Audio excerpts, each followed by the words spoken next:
Kyle Rittenhouse walked the streets of Kenosha, Wisconsin, a rifle slung around his chest and shoulder. The weapon was supposed to be for hunting on a friend's property up north, the friend says.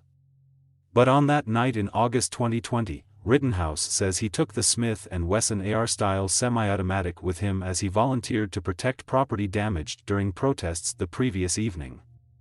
Before midnight, he used it to shoot 3 people, killing 2. After a roughly 2-week trial, a jury will soon deliberate whether Rittenhouse is guilty of charges, including murder, that could send him to prison for life. Was the then 17-year-old forced to act in self-defense while trying to deter crime, as he and his defense attorney say?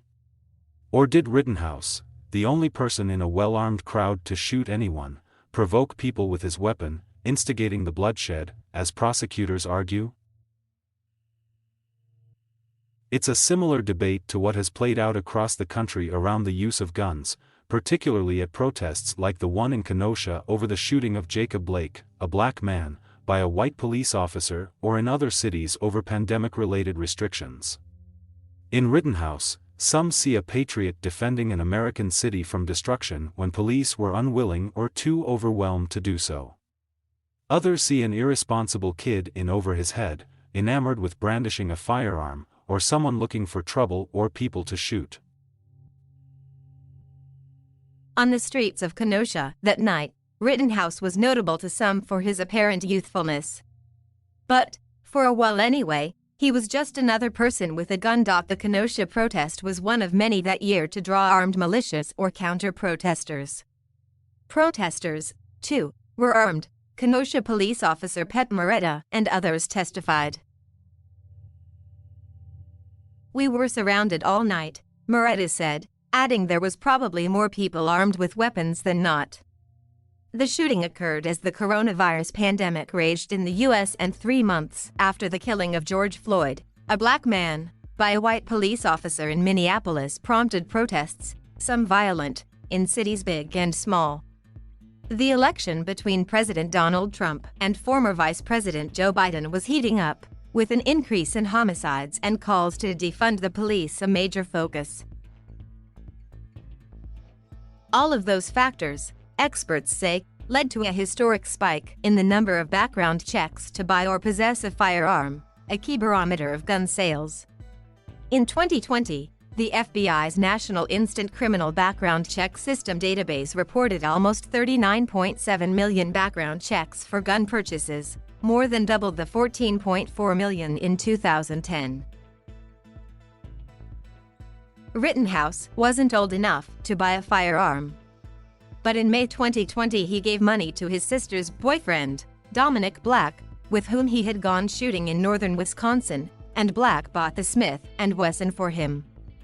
The gun was supposed to remain in a safe at the home of Black's stepfather, Black testified. Then on August 23, a white Kenosha police officer responding to a domestic disturbance call shot Blake, who investigators said was armed with a knife. The shooting sparked the protests where people damaged buildings and started fires, at one point burning over 100 vehicles in the lot of a car dealership. Black said that was when his stepfather got the guns out of his safe in the garage and brought them into the house. On August 25, Rittenhouse traveled to Kenosha from his home in Illinois. He and Black helped clean up businesses damaged in the unrest, then went back to Black's house. When they left again for the scene of the protests, they both took their guns. Richie McGinnis, the chief video director for the Daily Caller, a conservative news site, arrived in Kenosha after working at other protests around the country. This protest was different because Wisconsin law allows some people to openly carry weapons, and he testified that as he followed Rittenhouse through the night, he sensed something bad could happen. Ryan Balch said he carried an AR-style rifle that night and wore body armor to protect himself from protesters who were armed. The former Army infantryman said he patrolled streets with Rittenhouse, who told Balch he was 19 and an EMT, and thought he seemed like a young and impressionable kid and a little under-equipped and underexperienced. Gage Grosskratz, a protester and volunteer medic, carried a loaded pistol. A supporter of the Second Amendment right to bear arms, he said it was the same as any other day: its keys, phone, wallet, gun. Grosskreutz became the third person shot by Rittenhouse that night. He testified that he drew his weapon because he believed Rittenhouse, who had already fatally shot Joseph Rosenbaum and Anthony Huber, was an active shooter. He said Rittenhouse shot him in the arm right after Grosskreutz unintentionally pointed his pistol toward the 17-year-old. Rittenhouse, who faces a misdemeanor charge of possession of a dangerous weapon by a person under 18 in addition to homicide charges, testified he did nothing wrong and was defending himself when he fired his rifle. Prosecutors say the former police youth cadet, who liked to play video shooting games, was taking those fantasies to the streets. For a lot of people, Rittenhouse is the face of gun owners in America, said David Yamane, a sociology professor at Wake Forest University who studies gun culture. But that is a misconception, he said. In Kenosha, the more typical gun owner was the father who took weapons out of a safe amid unrest, or Grosskreutz, who carried a concealed pistol as a matter of course. And while Rittenhouse's core supporters believe he did nothing wrong from start to finish, a much larger group of gun owners are somewhere in between, Yamane said.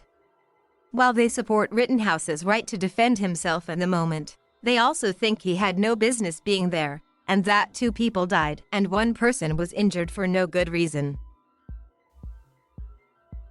Former gun industry executive Ryan Bussey, now senior policy advisor to the gun safety group Giffords, calls Rittenhouse the avatar of a customer the NRA and gun companies have been appealing to, including by marketing and selling products with names like the ultimate arms warmonger. Among much of society, whether Rittenhouse is guilty or not guilty won't change anyone's minds about guns, he said.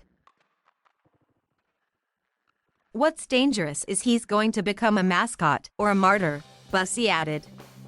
Every time there's a Rittenhouse, it moves the window of what's acceptable.